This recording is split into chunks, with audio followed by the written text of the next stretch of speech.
Hi friends, ഞാനിന്ന് പാലക്കാട് വരെ പോകണം. രാവിലെ തന്നെ അനിയത്തിക്ക് പാലക്കാട് ജോലി ശരിയായി. അപ്പോൾ ഞാനും അമ്മയും കൂടിയാണ് ഇന്ന് ആക്കാൻ പോകുന്നത്. അപ്പോൾ തുറവൂർ റെയിൽവേ സ്റ്റേഷൻ വന്ന് രാവിലെ ധൻബാദിനാണ് പോകാൻ നിൽക്കുന്നത്.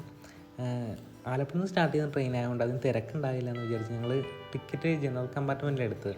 പക്ഷെ കയറിയപ്പോഴാണ് ഫുള്ള് തിരക്ക്. ഇരിക്കാൻ പോലും സീറ്റ് കിട്ടിയില്ല. അമ്മക്കൊരു സീറ്റ് കിട്ടിയായിരുന്നു. അപ്പോൾ എറണാകുളം സൗത്ത് കഴിഞ്ഞപ്പോൾ എല്ലാ ആൾക്കാരും കൂടി ഇറങ്ങി പോയി. എല്ലാവരും ജോലിക്കാരായിരുന്നു രാവിലെ പോകുന്നത്. പിന്നെ തിരക്കൊന്നുമില്ലായിരുന്നു. പിന്നെ ട്രെയിനിലിരുന്ന് നല്ല കാഴ്ചകളൊക്കെ ഉണ്ട്. മറ്റേ ഉത്രാളിക്കാവ് അമ്പലമൊക്കെ ഇല്ലേ, അതിൻ്റെ കാഴ്ചകളൊക്കെ ഒന്ന് ട്രെയിനിലിരുന്ന് കാണാൻ എന്ത് ഭംഗിയാണ്. ഫുള്ളിങ്ങനെ പച്ചപ്പാടവും അതിൻ്റെ അടുത്ത് അമ്പലവും. ഒരു പ്രാവശ്യം ഇവിടെ വരണമെന്ന് ഞാൻ ഇങ്ങനെ ആഗ്രഹിച്ചിട്ടുണ്ട്.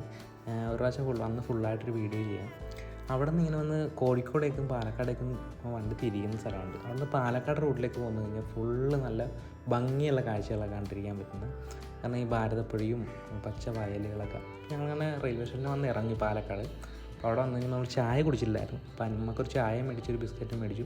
പിന്നെ ഇഡ്ഡലി കൊണ്ടുവന്നിട്ടുണ്ടായിരുന്നു നമ്മൾ വീട്ടിൽ നിന്ന് ഉണ്ടാക്കി. പിന്നെ ഞങ്ങൾ അവിടെ നിന്ന് കഴിച്ചു. അവിടെ നേരെ ഓട്ടോ വിളിച്ചിട്ട് ആണ് പോയത്. ബസ് റൂട്ട് എങ്ങനെ പോകുന്നതെന്ന് കറക്റ്റ് അറിയില്ലായിരുന്നു, ആദ്യമായിട്ട് വരുന്നുണ്ട്. അപ്പോൾ അവളെ ജോലി സ്ഥലത്ത് കൊണ്ട് ആക്കി ഹോസ്റ്റലും വന്ന് കണ്ടിട്ട് ഞങ്ങൾ അപ്പോൾ ഭയം പറഞ്ഞ് ഞങ്ങൾ നേരെ പാലക്കാട് റെയിൽവേ സ്റ്റേഷനിലേക്ക് തിരിച്ചു പോകുന്നു.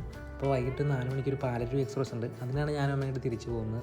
പാലക്കാട് നിന്ന് സ്റ്റാർട്ട് ചെയ്യണതുകൊണ്ട് അതിൽ തിരക്കൊന്നുമില്ലായിരുന്നു. അടിപൊളിയായിട്ട് ഇരുന്ന് ഇങ്ങനെ കാഴ്ചകളൊക്കെ കണ്ട് പോകാൻ പറ്റി. അപ്പോൾ അടുത്തൊരു പുതിയ വീഡിയോ ആയിട്ട് വീണ്ടും കാണാം ഫ്രണ്ട്സ്. Okay, by.